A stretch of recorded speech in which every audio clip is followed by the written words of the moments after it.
4 pasos para el éxito en el servicio cristiano. Tenga en mente esta realidad, hermanos. No hay gloria sin historia.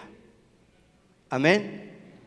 En esta historia de Éxodo capítulo 17, cuando Amalek, que aparece en su Biblia como si fuera un nombre propio, pero realmente es para referirse a los amalecitas, viene a atacar al pueblo de Israel que va rumbo a la tierra prometida, y de alguna u otra manera se sienten amenazados por la cantidad de cosas que se dicen acerca de este pueblo. Y ellos vienen entonces no solo sabiendo que viajaban cargados de muchos recursos, sino además venían para combatir al pueblo de Dios. Y de aquí hay 4 verdades que yo quiero mencionarte en esta mañana. El primer paso, hermanos, para el éxito es depender de Dios. Si queremos tener éxito en nuestra vida cristiana, en nuestro servicio, en nuestro ministerio, en cualquier tarea que recibamos de asignación de parte de Dios, dependencia de Dios. Y en esta historia la encontramos representando cuando Moisés, en lo alto de la colina, levantaba sus manos, alzaba sus manos, mientras en el valle, en el campo de batalla, enfrentando a los amalecitas, estaba Josué, un comandante o capitán improvisado, pero la confianza de Moisés no solo estaba en Josué, o más que en Josué, su confianza estaba en Dios. Y al levantar las manos era un gesto diciendo: dependo de Dios, dependo de Dios. Hasta este momento de la historia que se registra en este capítulo 17 de Éxodo, el pueblo de Israel no había tenido que pelear, porque el Señor había peleado por ellos. Usted que ha leído en el libro de Éxodo cómo el Señor envió aquellas 10 plagas, cómo lo libertó después de 400 años de esclavitud, cómo hizo abrir el Mar Rojo. Hasta ese momento el pueblo de Israel no había tenido que pelear. Dios había peleado por ellos. Pero en esta ocasión el Señor decidió luchar a través de ellos para vencer a los amalecitas, que eran descendientes de Esaú, el hermano mayor de Jacob, que de alguna forma eran parientes, pero que se habían convertido en enemigos acérrimos del pueblo de Israel. Amalek era una tribu nómada, feroz, dedicados al pillaje, que se sostenían de lo que les quitaban a las poblaciones que asaltaban. Mientras que el pueblo de Israel, hermanos amados, no estaba entrenado para la guerra, no tenían experiencia militar, recién salían de la esclavitud de Egipto. Moisés, más que un guerrero entrenado, era un legislador. Josué era el ayudante de Moisés, de tal manera que no había ningún tipo de preparación militar para enfrentar a esta gente que, de acuerdo a la historia, habían logrado domesticar los camellos y lo habían convertido también en instrumentos de guerra, y eran muy entrenados para el pillaje y para asaltar a la gente por sorpresa. Imagínense, no había posibilidad humana, pero el Dios poderoso de Israel no abandona a su pueblo. Así que la estrategia para defenderse del ataque de los amalecitas fue bien sencilla. Le dijo Moisés a Josué: búscate los hombres para que vayas a pelear contra Amalek mientras yo subo a la colina. Y a mí se me ocurría pensar que Josué pudo haber dicho: qué lindo. Así que yo jugándome la vida allá en el valle y tú en la colina. Pero la muestra de que Josué estaba consciente, hermanos, del papel que desempeñaba, era que obedeció la sugerencia del líder.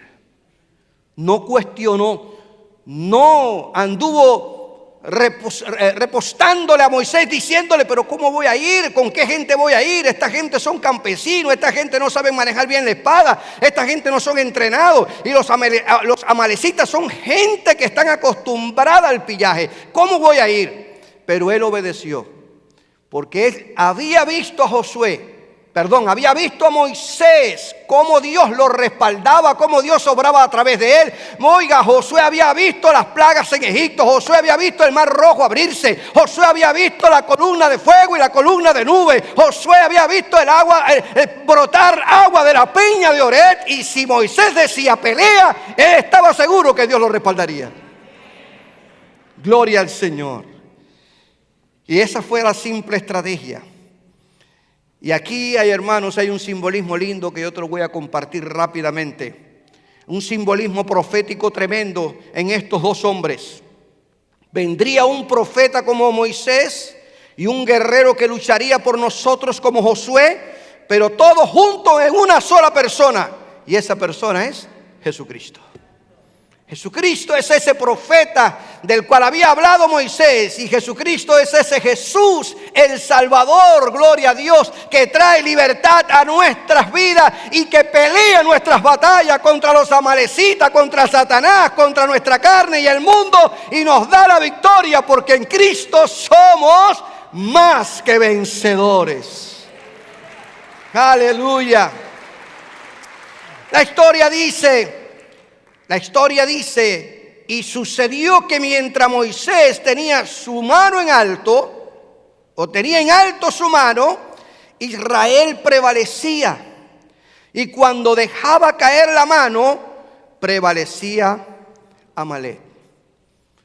Qué importante es este detalle de la historia, porque alzar las manos fue un gesto que simbolizaba el poder de Dios.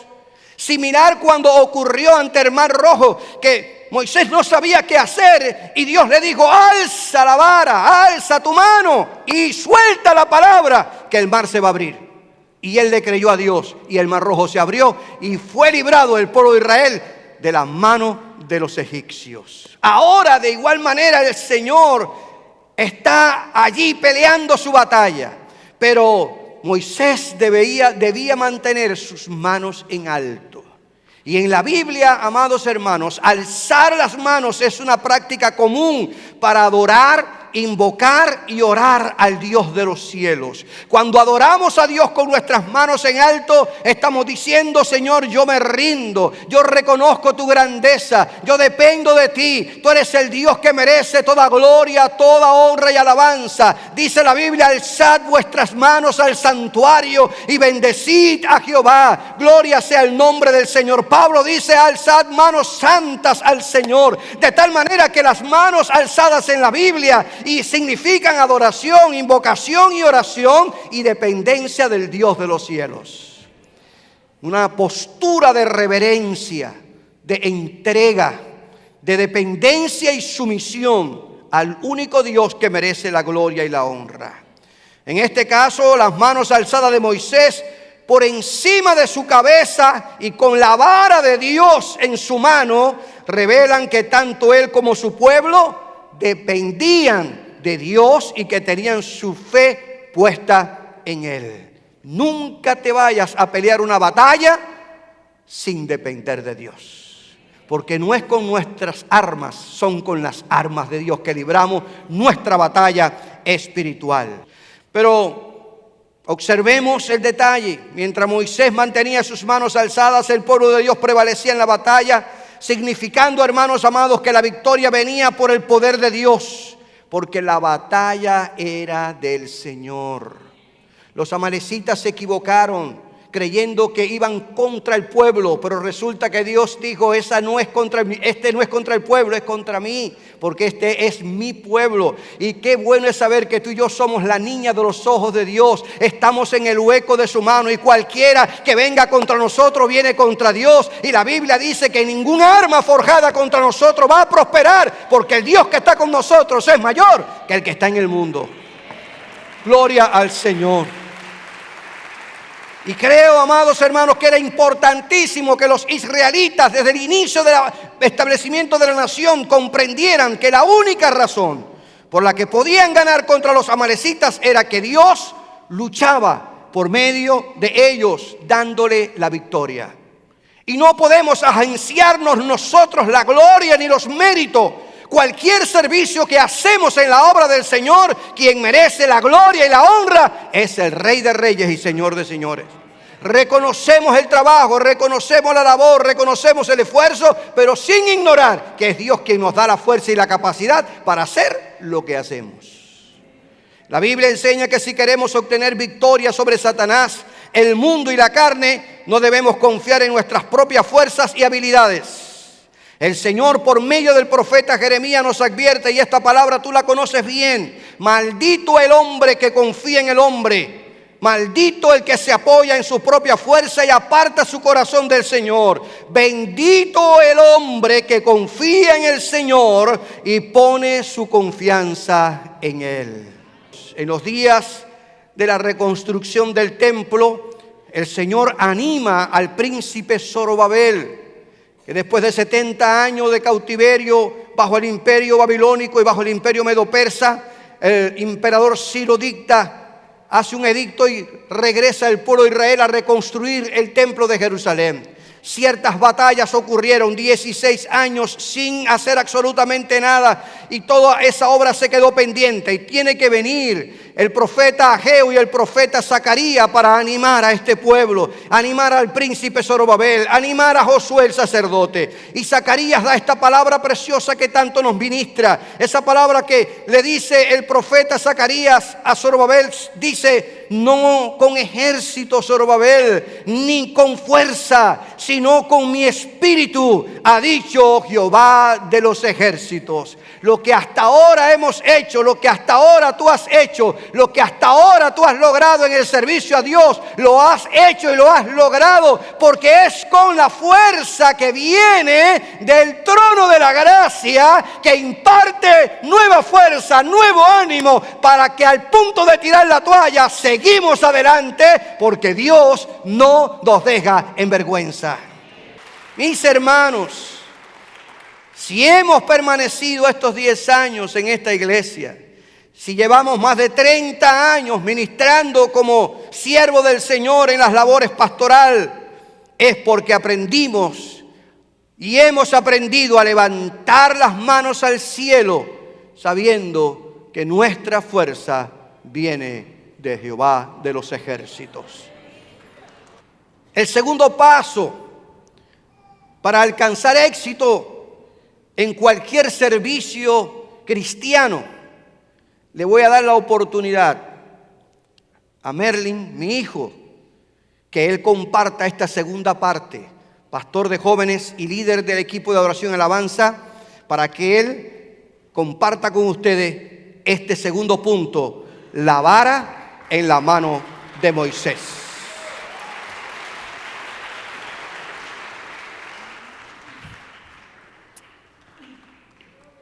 Aleluya. ¿Cuántos dicen gloria a Dios? ¿Cuántos pueden alabar el nombre del Señor en esta mañana? Aleluya. Dependencia de Dios.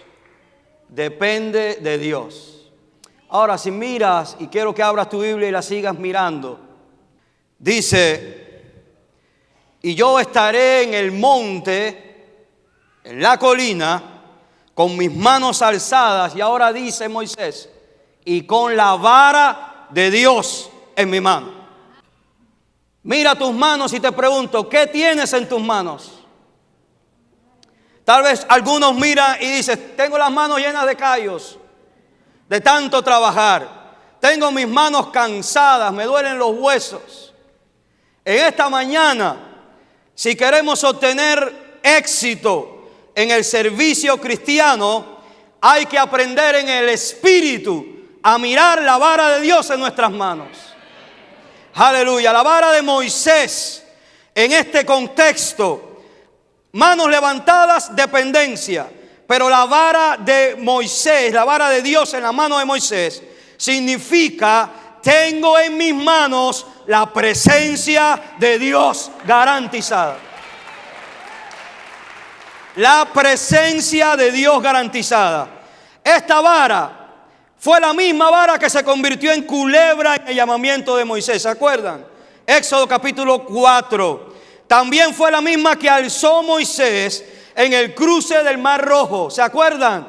Éxodo capítulo 14. La vara de Dios que sostenía a Moisés en su mano representaba la segura presencia de Jehová de los ejércitos en aquel lugar. Cuando Israel, peleando contra Amalek, allí en el valle, miraba hacia el collado y veía a Moisés con la vara de Dios en la mano, podían decir: la presencia de Dios está con nosotros. Y la presencia de Dios hace la diferencia.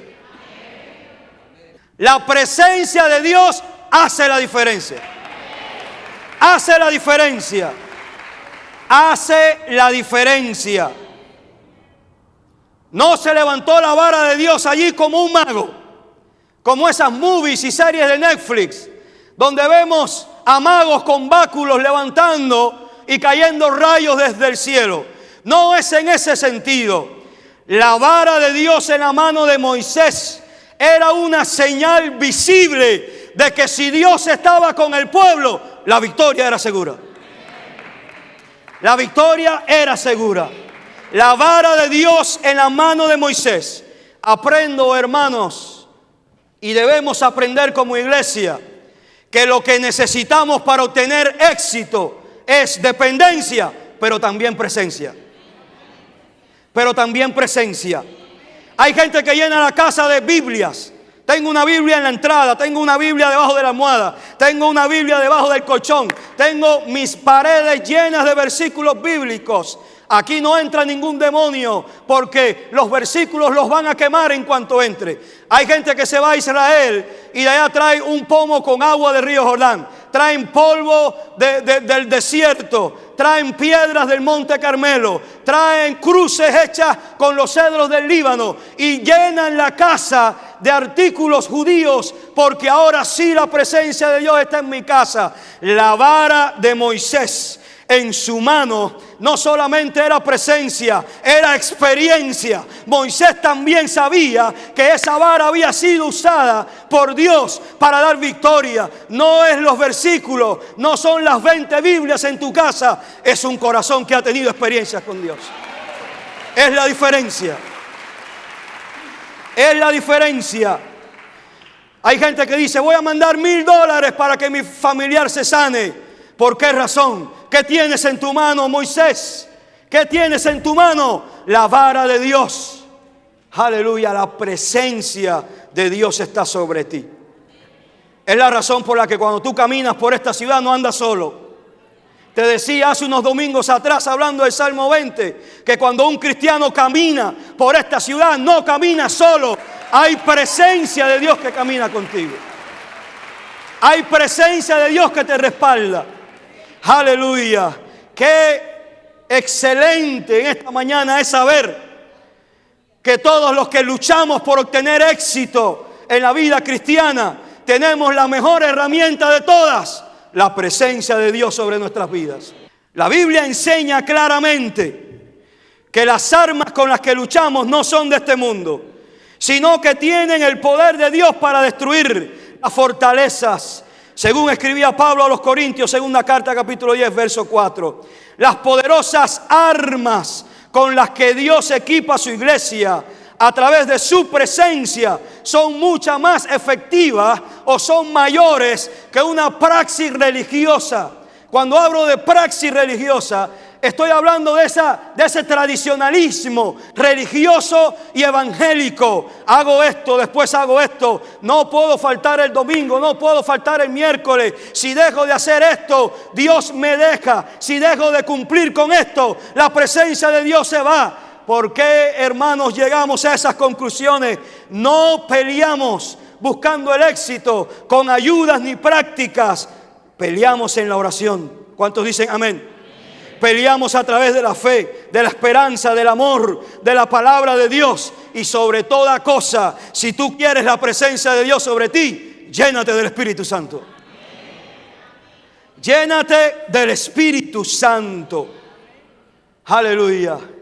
Por eso una iglesia sin presencia es un club religioso más.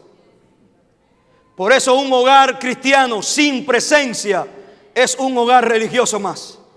Pero una iglesia que toma la vara de Dios en su mano, vara de Dios otorgada a la iglesia a través del sacrificio de Cristo Jesús. Cuando la tomas en la mano, ahora Satanás sabe que Dios hace la diferencia. Llega el rey David, mira esto. Llega David recién ungido, y el viernes les hablábamos a los jóvenes de esto.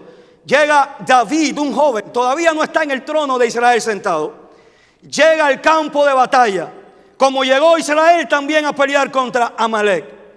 Y ahora hay un gigantón que dice: venga, ¿dónde están los ejércitos del Dios vivo? Todos los israelitos acobardados en las tiendas, escondidos. Hasta el rey Saúl estaba escondido. Pero mira la diferencia cuando hay un hombre y hay una mujer que levanta la vara de Dios en sus manos. ¿Y quién es este incircunciso que ofende y blasfema contra los ejércitos del Dios vivo? Yo no sé si alguna vez te has parado frente a Satanás peleando por tu casa y le has dicho con la vara de Dios en tu mano, con la presencia de Dios: ¿y quién eres tú para quitarme a mis hijos? ¿Quién eres tú para venir a ofender a los siervos de Dios? ¿Quién eres tú? Y Goliat mira a aquel pequeñito, adolescente, jovencito, y le dice: pero ¿y quién eres tú que vienes a pelear conmigo con piedras y palos? ¿Quién eres tú? Y aquí escuchamos las palabras célebres e inolvidables de un joven ungido con la presencia de Dios, con el Espíritu Santo. Cuando leemos el libro de Samuel y Samuel derrama el cuerno de la unción, dice la palabra textualmente: y el Espíritu de Jehová vino sobre David y nunca más se apartó de él. Estamos viendo lo que la presencia de Dios hace sobre la vida de alguien.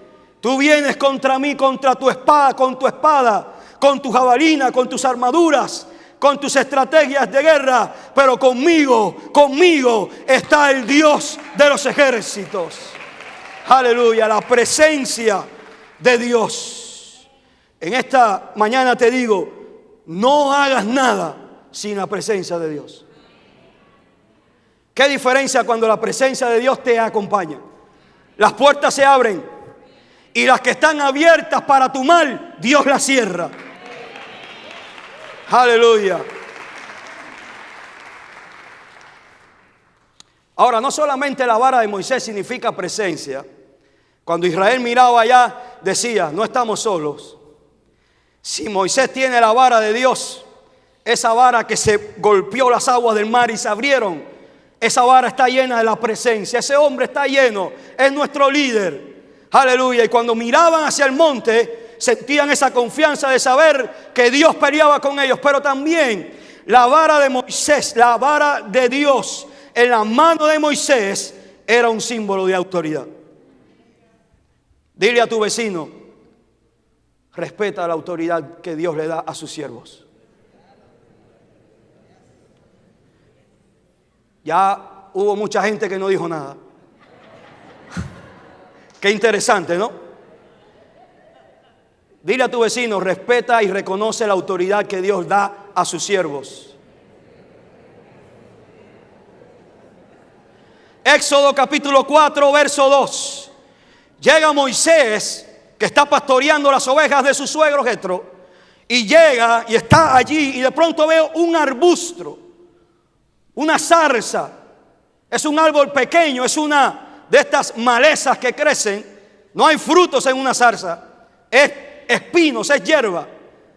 Y comienza a arder y no se consume. Y se acerca Moisés, y todos conocemos la historia.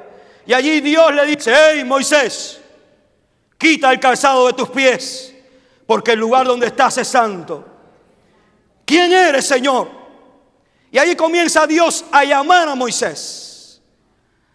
Y después de decirle: quiero que vayas a Egipto y saques a mi pueblo de la esclavitud, Moisés comienza a justificarse. ¿Y quién soy yo? ¿Y qué voy a decir? ¿Y cómo me van a creer? ¿Y quién eres tú? ¿y cómo demuestro que tú me estás llamando? Y Dios le dice: Moisés, ¿qué es eso que tienes en tu mano? Moisés dice: una vara. Le dijo: con esa vara voy a demostrarle al faraón que el gran yo soy es quien te envía. En otras palabras, voy a poner mi autoridad en eso que tienes en la mano. En este respecto, hermanos, la vara de una persona en el antiguo Israel se consideraba una posesión personal valiosa, y algunas de ellas podrían identificarse como de un dueño en particular. No sé si te ha pasado que tú miras un auto y tú dices: ese es el carro del pastor, déjame manejar con cuidado para que no me regañe. No sé si has visto y dice: es que esa forma de hablar, yo sé de quién es. Esa letra la conozco yo. Bueno, la vara era un artículo tan personal para los líderes en el antiguo Israel que el pueblo podría reconocer a quién pertenecía la vara.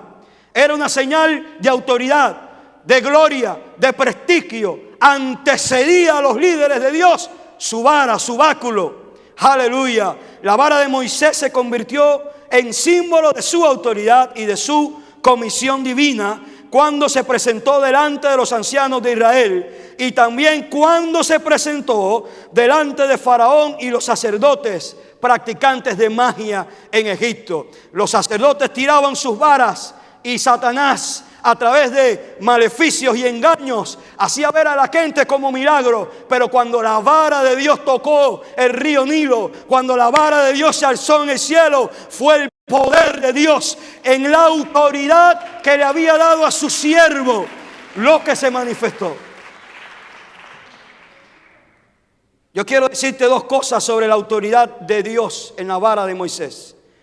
Cuando Israel estaba peleando contra Amalek en el valle y miraba hacia el collado, en la vara de Moisés veía a su líder. La autoridad que Dios le había dado. Si queremos obtener éxito, tenemos que aprender y entender cuál es nuestro lugar en el reino.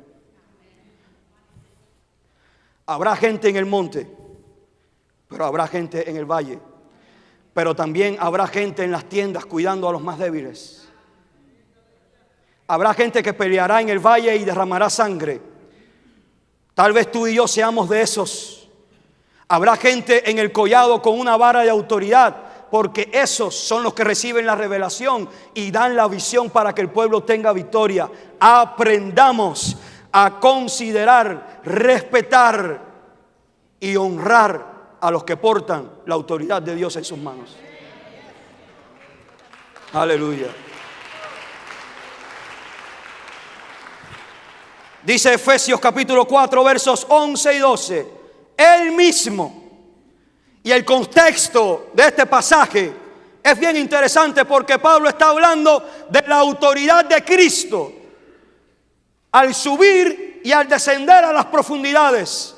Está demostrándole a los efesios desde la cárcel que Cristo tiene toda autoridad. Y ahora dice: Él mismo, el Señor de la autoridad, dice, constituyó a unos apóstoles, profetas, a otros evangelistas y a otros pastores y maestros, a fin de capacitar al pueblo de Dios para la obra de servicio, para edificar el cuerpo de Cristo. Lo que está diciendo, la autoridad que nuestros líderes portan, la autoridad que los siervos de Dios portan, la autoridad que la gente que Dios llama para convertirse en líderes del pueblo, es esa vara que hay que mirar con respeto, que hay que considerar, que hay que orar y que hay que asimilar, porque no fue ni usted ni yo quien entregó autoridad, fue el dueño de la iglesia, que es Cristo Jesús.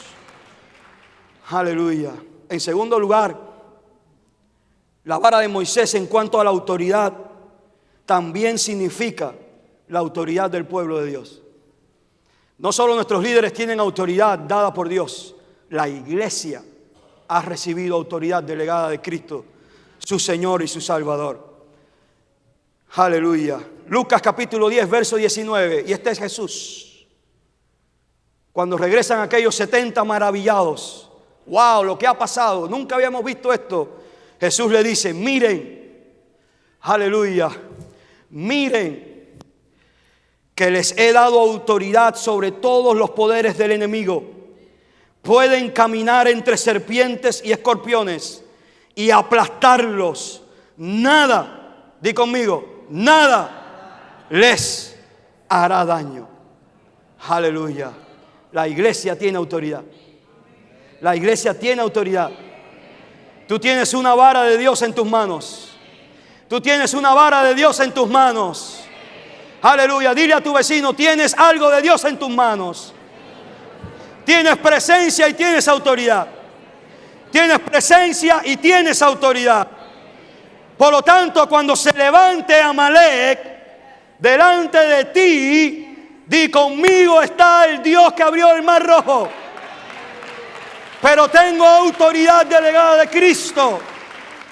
Puedo pisar, andar entre serpientes y escorpiones. ¿Y qué? Aplastarlos. Y nada me hará daño. ¿Por qué? Por lo que yo resumo esta parte. Aleluya. Resumo esta parte diciéndote, alabado el Señor, lo siguiente. Es el último slide. La vara de Moisés, si tú quieres obtener éxito en el servicio cristiano, cultiva la presencia de Dios. Sométete a la autoridad delegada de Dios. Y número 3, usa la autoridad que Cristo ha dado a la iglesia. Para hablar del tercer punto, de la tercera estrategia o el éxito, yo quiero cederle este lugar a la tercera generación ministerial de nuestra familia. Y quiero invitar a Claudia, la nieta mayor del pastor y mi hija mayor.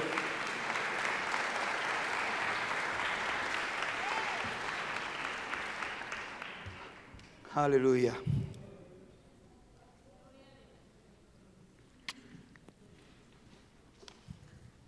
Dios les bendiga, iglesia. Les invito a que continúen leyendo esta palabra con nosotros de esta historia poderosa. Hasta ahora hemos visto cómo la dependencia en Dios nos garantiza la victoria. Y vemos esto a través de las manos alzadas de Moisés. En segundo, hemos aprendido y hemos visto cómo la presencia de Dios representada en la vara que sostenía Moisés nos acompaña también a garantizar esa victoria. Pero ahora me gustaría tocar un punto diferente, y es la espada en la mano de Josué. La espada que sostenía Josué cuando ellos obtuvieron la victoria sobre los amalecitas. Y esta espada representa la responsabilidad humana que cae sobre nosotros, los seres humanos. Y la verdad es que en esta batalla Dios es todopoderoso. Él pudo haber garantizado esta victoria sin la ayuda de nadie. Sin embargo, Él decidió utilizar a estos líderes. Él decidió utilizar a Moisés, decidió utilizar a Josué, decidió que ellos colaboraran para poder garantizar esta victoria y para que Él se pudiera manifestar en su pueblo. Y me gustaría hablar de 3 puntos brevemente y de lo que aprendo de la espada de Josué. Y la primera cosa es que Dios nos asigna una responsabilidad en su reino y que le tenemos que dar cuentas al final de nuestros días por el cumplimiento de esa tarea. Para ser promovidos en su reino debemos ser fieles y mostrar dedicación a esa asignación divina que se nos ha dado. Cada persona en el reino tiene una asignación especial. En este pasaje vemos que la asignación de Moisés era de mediar y de guiar al pueblo de Israel. Él era el mediador entre Dios y el pueblo. También vemos que Aarón y Hur tuvieron un papel esencial para garantizar esta victoria, ya que le pudieron brindar ese soporte esencial que necesitaban para la victoria. Y el papel de Josué fue el de pelear en la batalla. Si ustedes me dicen, yo creo que su papel tenía mucha presión. Él tenía mucha presión en sus hombros porque él era el que iba a sostener esa espada en el campo de batalla. Él iba a poner su vida en riesgo para poder pelear contra un ejército que iba contra ellos, que estaba entrenado, que tenían experiencia peleando en un campo de batalla, saqueando otras ciudades. Así que Josué y su espada tenían una presión increíble sobre ellos, pero esa era su asignación y Josué lo sabía. Josué sabía que aunque su asignación diera miedo, aunque su asignación fuera peligrosa y requiriera poner su vida en peligro, él estaba dispuesto a cumplir esta asignación, porque él era fiel a esa asignación y sabía que tendría que darles cuentas a Dios por este papel que se le había dado. Todos tenemos una asignación así en el reino del Señor. Todos tenemos un llamado que debemos cumplir y al cual debemos ser fieles, así como Josué, como Moisés, como Ur, como Aarón, como David, como el mismo Jesús, que cumplió su asignación hasta el final, una asignación que requería morir en una de las formas más dolorosas creadas y diseñadas por un hombre. Pero él lo hizo porque más que una asignación, ese era su llamado, el morir por la humanidad y por los pecados, por nosotros. ¿Y cuántos le damos gracias a Dios por esa asignación que él cumplió?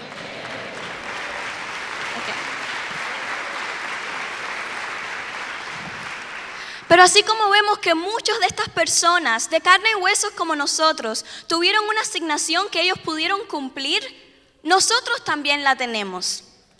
Ya sea la asignación de orar por otros, de ir a un campo misionero, de predicar, de ayudar, de hacer cualquier cosa que Dios haya puesto en tu corazón y que te haya dado los recursos para hacer y la pasión por hacer, esa es tu asignación. Dios te ha dado una función específica a ti y te ha dado un lugar para cumplirla. Para muchos de nosotros pensamos que las asignaciones solo pueden ser cumplidas en la iglesia. Mi asignación es solamente predicar o cantar, o danzar o enseñar en la iglesia. Pero estoy aquí para decirte que Dios te ha dado asignaciones fuera de la iglesia también. Asignaciones en tu hogar, en tu escuela, en tu centro de trabajo. Muchas veces estos son tus centros de batalla. Muchas veces estos son los lugares donde tienes que sacar tu espada como hizo Josué y pelear con el Espíritu a tu lado y con la dependencia en Dios como ya hemos visto. Para Josué, su responsabilidad humana era pelear en el campo de batalla y derrotar a los amalecitas. Muchas veces nuestra asignación es ir a donde trabajamos, a nuestras escuelas, a nuestros hogares y pararnos en la brecha y pelear por los que amamos. Traer el evangelio a las personas que no conocen a Dios, con esa espada en la mano, peleando, utilizando el Espíritu a nuestro lado y lo traemos a las acciones, que me llega a mi segundo punto. Y la segunda cosa que aprendí es que debemos convertir nuestra fe y nuestras oraciones en acciones. Y es verdad que muchos de nosotros, y espero que muchos de nosotros, oramos y encomendamos a Dios nuestros problemas, nuestras batallas, nuestras peticiones, como deberíamos hacerlo. Pero nos es tan cómodo quedarnos sentados, esperando a que Dios mande un milagro inminente del cielo. Y no hacemos nada para poder conseguir eso que queremos. El pueblo de Israel contaba con la fe, la oración y el Espíritu de Dios, pero Josué fue el encargado de tomar estas herramientas espirituales y convertirlas en acciones. Dios nos da herramientas espirituales que están a nuestra disposición en todo momento para ser utilizadas en nuestro caminar con Él y para asegurar nuestra victoria. La victoria que el pueblo de Israel obtuvo contra los amalecitas fue debida a la manifestación de Dios en las acciones de Josué, de Moisés y de todas las personas que jugaron un rol fundamental en esta batalla. Muchas veces tenemos estas herramientas a nuestra disposición, pero no convertimos nuestros deseos en acciones. Nos quedamos dentro de una casa orando, nos quedamos en un banco sentados deseando, pero no hacemos nada, no convertimos estas herramientas en acciones. ¿Y qué pasa con una espada que no se usa? Se oxida. De la misma forma, nuestras herramientas espirituales están hechas para utilizarse, no para quedarse en una esquina, no para quedarse debajo de la cama. Nuestras herramientas espirituales se oxidan cuando no se utilizan. De tal forma, como Josué, debemos tomar esa espada, las herramientas espirituales que se nos han dado como cristianos cuando aceptamos a Jesús como nuestro Salvador, e ir al campo de batalla y que nuestras acciones representen lo que nuestro corazón anhela. Dios cuenta contigo y conmigo para esto.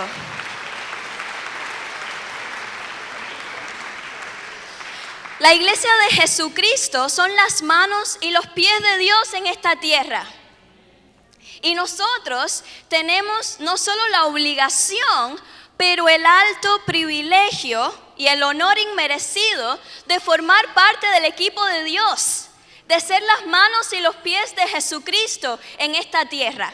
Es una responsabilidad humana inmensa, pero qué gran privilegio es el saber que Dios cuenta con nosotros, con nuestras acciones, para poder llevar su obra a cabo. El poder de Dios se ve manifestado cuando somos proactivos, cuando actuamos y decidimos caminar con Él en su propósito, siendo guiados por su Espíritu y dependiendo en Él. No te quedes sentado, no te quedes estancado con una espada oxidándose a tu lado. Esa espada se te ha dado para ser utilizada en el reino, para ir a pelear en la brecha como Josué. Ya tienes las herramientas contigo. Dependes en el Señor. Su Espíritu va contigo mientras tienes su vara. Pero también tienes la espada para ir a pelear en el campo de batalla con el Espíritu de Dios acompañándote, garantizándote la victoria. En Efesios 2:10 leemos: porque somos hechura de Dios, creados en Cristo Jesús para buenas obras, las cuales Dios dispuso de antemano, a fin de que las pongamos en práctica. ¿Cuántos dicen amén? Nosotros fuimos creados para actuar, para obrar, para llevar a cabo el ministerio de Jesús en esta tierra, en estos tiempos modernos, para llevar prácticas, para aplicar lo que sabemos, para actuar. De nada sirven las convicciones sin acciones. Dígaselo a la persona que sentada a su lado. De nada sirven las convicciones sin las acciones. Para poder llevar a cabo la obra de Jesús, para poder ser sus manos y sus pies, debemos llevar a acción nuestra convicción. Por último, y en tercer lugar, me gustaría decir que el tener la espada en nuestra mano y lo que hacemos por el reino de Dios con esa espada es por pura gracia, porque somos seres imperfectos. Y la verdad es que muchas veces cuando nos vemos con una espada, con herramientas espirituales, con la habilidad de actuar en su reino, nos es tan fácil pensar que somos mejores, que no hay nada que nos pueda vencer, que estamos en la cima de la colina, porque lo tenemos todo, porque Dios nos favorece solo a nosotros, cuando no es así. Y eso lo vemos en Josué principalmente. ¿Quién era Josué? Al principio, Josué era solamente el ayudante de Moisés. En muchos documentos académicos se ve que a Josué incluso llegó a ser sirviente de Moisés. No solamente eso, ¿quién era Josué cuando se fueron de Egipto? ¿Quién era Josué? ¿Quién era Josué cuando el pueblo de Dios estaba durante la travesía? Josué fue llamado siendo imperfecto. Josué era, como dijo mi abuelo al principio, un general improvisado. Era imperfecto. Tenía mucho que aprender todavía. Y así somos nosotros también, llenos de defectos. Sin embargo, Dios nos ha dado herramientas espirituales y una espada en nuestra mano a pesar de eso, por su gracia. Porque Él sabe que a través de nuestras debilidades, a través de nuestras imperfecciones, su obra brilla más, su poder, su espíritu.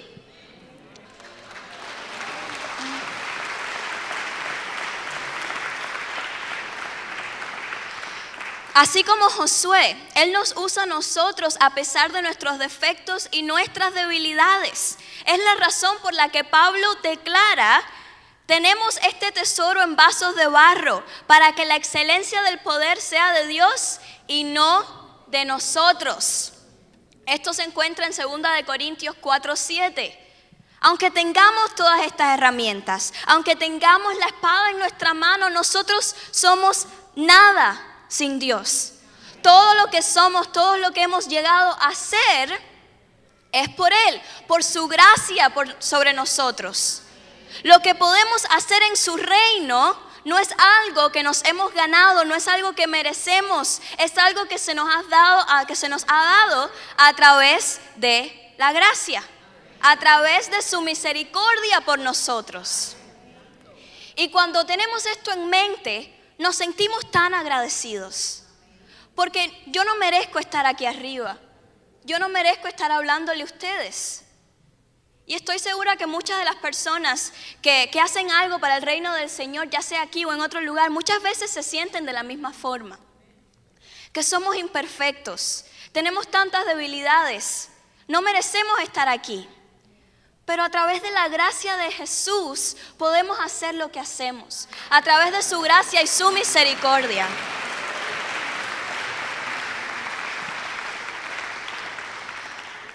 Y vemos que Josué, como el ejemplo principal de este punto, pasó de ser un general improvisado, sin ningún tipo de reconocimiento, a ser el sustituto de Moisés y el conquistador de la tierra prometida.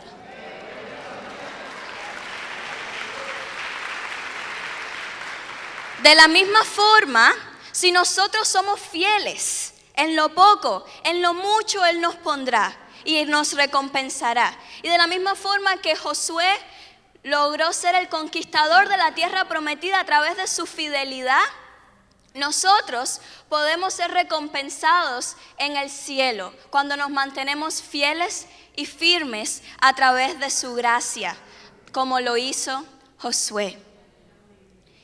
Y para aprender del cuarto paso, me gustaría invitar a esta plataforma a una de las personas o la persona que admiro más en el mundo entero, y que yo sé que ustedes también aman con su corazón y que Dios me ha dado el privilegio de ser su nieta. Me gustaría invitar al pastor David Zamora.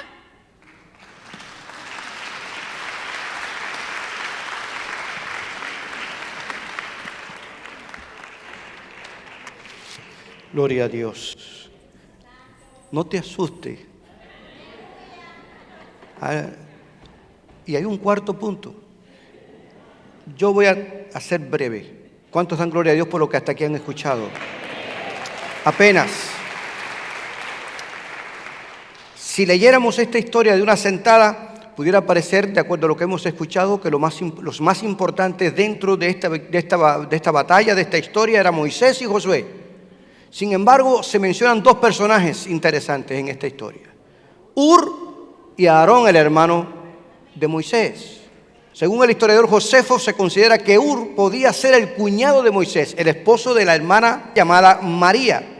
Pero lo cierto es que subieron a la colina. Moisés siempre subía solo. Sin embargo, ahora se dejó acompañar por estos dos hombres. ¿Cuál era la importancia de que ellos estuvieran allí? Porque llegaron hasta allí.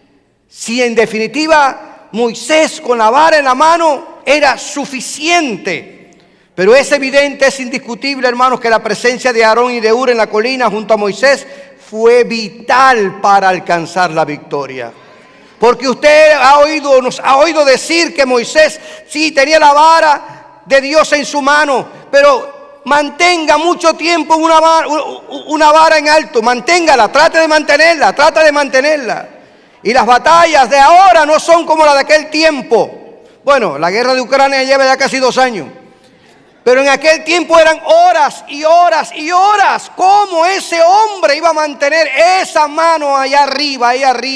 Se cansaba. Ahora, hermanos, lo interesante es que Hur y Aarón jugaron un papel fundamental. Mire, Hur y Aarón, como decimos en nuestro lenguaje, tenían la chispa encendida. Porque rápido se dieron cuenta y agarraron a Moisés, lo sentaron en una piedra y cada uno agarró un brazo. Uno se fue por la izquierda, otro se fue por la derecha y le mantuvieron los brazos en alto. Y quiero decirte esto para ir cerrando. Los que servimos en el altar somos tan humanos como los que se sientan en las bancas. Así que si vas a colaborar, no te canses de hacerlo. Ayuda, apoya y sostén los brazos de los que te presiden hasta alcanzar la victoria. Necesitamos el apoyo, necesitamos la ayuda, necesitamos de tu oración, necesitamos de tu palabra de ánimo, necesitamos de tu fidelidad, porque solo no podremos. Moisés recibió el apoyo de Aarón y Hur. Y yo he aprendido, hermanos, que para ganar las batallas necesito tu apoyo, necesito tu ayuda, necesito de tu colaboración, necesito de tu oración, necesito de que seamos todos fieles al Rey de Reyes y Señor de Señores. Sin excluir a ninguno, todos somos necesarios en el reino de Dios. Hay un detalle importante y esto es lo que quiero significar en este punto. Todos somos necesarios en la batalla espiritual que libramos como iglesia contra Satanás, el mundo y la carne. No somos imprescindibles, pero sí necesarios en el cuerpo de Cristo. Tu presencia, tu ayuda, tu apoyo vale. Tal vez no hables como yo, tal vez no ministres como yo, tal vez yo no cante como tú, tal vez yo no vaya a las calles como tú, tal vez no pase tanto tiempo orando como tú, pero tú y yo nos apoyamos y juntos llegaremos más lejos porque nos complementamos como iglesia. Quise que mi familia compartiera conmigo esta palabra, mi hijo Merlin y mi nieta Claudia, porque de alguna forma, hermanos, tenemos que entender que la obra de Dios hay que continuarla, hay que seguirla. Yo cierro este tiempo diciéndote, solos iremos muchísimo más rápido, pero juntos llegaremos más lejos. Juntos llegaremos más lejos.